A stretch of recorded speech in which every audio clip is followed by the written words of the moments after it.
దేవునికి స్తోత్రములు. దేవుని బిడ్డలారా అంతా క్షేమంగా ఉన్నారండి. ప్రతిరోజు ప్రభువారు చక్కటి వాగ్దానాల ద్వారా మనతో మాట్లాడి మనల్ని ఎంతగానో ఆశీర్వదిస్తూ ఉన్నారు. ఆయనకే మహిమ. మన ప్రభు అయిన యేసుక్రీస్తు వారి యొక్క దయాళత్వం, ప్రేమ, మంచితనం ప్రతి ఒక్క బిడ్డని కూడా ఆవరించి దేవదేవులతో నింపాలని నిత్యము ప్రార్థిస్తున్నాం. అంతా క్షేమంగా ఉన్నారండి. ఈరోజు దేవుని వాగ్దానం సామెతలు 12:21. నీతిమంతునికి ఏ ఆపదయు సంభవింపదు. దేవునికి మహిమ, ఘనత, ప్రభావాలు కలుగును గాక. ఎంత గొప్ప వాగ్దానమో చూడండి. నీతిమంతునికి, ఎవరు నీతిమంతులు? నీతిమంతుడు లేడు, ఒక్కడు లేడని దేవుని వాక్యం మనతో మాట్లాడుతుంది. మరి ఎవరు నీతిమంతులు? ప్రభువైన యేసుక్రీస్తు వారే నీతిమంతుడు. ఆయనను కలిగి ఆయన బిడ్డలుగా జీవిస్తే నీవు నీతిని కలిగినట్లు. నీవు నీతి కలిగి ఉంటే, నీతిమంతులుగా జీవిస్తే నీతిమంతులకు ఏ ఆపదయు కూడా రానివ్వరంట ప్రభువైన యేసుక్రీస్తు వారు. ఏండి మరి మన భక్తి విశ్వాసాలు ఎలా ఉన్నాయి? భయభక్తులు దేవునిలో కలిగి ఉన్నామా? నీతిని అనుసరిస్తున్నామా? నీతిమంతులను దేవుడు అసలు ఎప్పుడు కూడా మరి త్రోసివేసే దేవుడు కాదు. ఎలాంటి ఆపద కూడా సంభవించదంట, వారి మీదకి రాదు.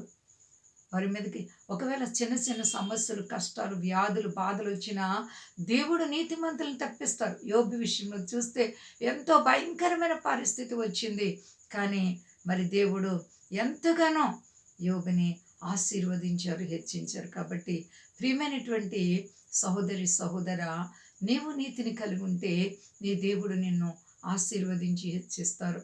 కృప చూపే దేవుడు. కాబట్టి శత్రువైన సాతానికి నువ్వు భయపడే పని లేదు. వాడేసే అగ్నిబాణాలని యేసునామంలో ఆర్పగలుగుతాం. ఎప్పుడనగా నీలో నీతి కలుగున్నప్పుడు, ప్రార్థనా జీవితం, ఆత్మీకమైనటువంటి ఆలోచన నువ్వు కలిగి ఉన్నప్పుడు నీ యొద్దకు ఏ కీడు రానివ్వరైనా, ఆపద రాకుండా తప్పిస్తారు. కాబట్టి నా ప్రియ సహోదరి, సహోదర, నువ్వెవరైనప్పటికీ దేవునికి భయపడు, దేవునిని ప్రార్థించు, దేవుని బిడ్డగా జీవించు. నీ కష్టాలు, మనుష్యలో నెమ్మది లేక ఇబ్బందుల చేత నలిగిపోతున్నావా? నీ కష్టాలు నిన్ను తొందర పెడుతున్నాయా? అలాగైతే దేవుడు నీకు ఎప్పటికీ కూడా సహాయంగానే ఉంటారు. ఏ పరిస్థితుల్లో ఎవరూ భయపడే పని లేదండి. ఎందుకంటే మన దేవుడు మనల్ని విడువని ఎడబాయని దేవుడండి. చాలా గొప్ప దేవుడు, దయాళుడు, పరిశుద్ధుడు, నీతిమంతుడు, ఉన్నతమైనటువంటి దుర్గం. కాబట్టి నువ్వు నీతిని కలిగి ఉంటే ఆయన కను దృష్టి నీ మీదే ఉంచుతారు. కాబట్టి నీవే విషయంలో భయపడకు. అంతా క్షేమంగా ఉన్నారండి. ప్రార్థించుకుందాం.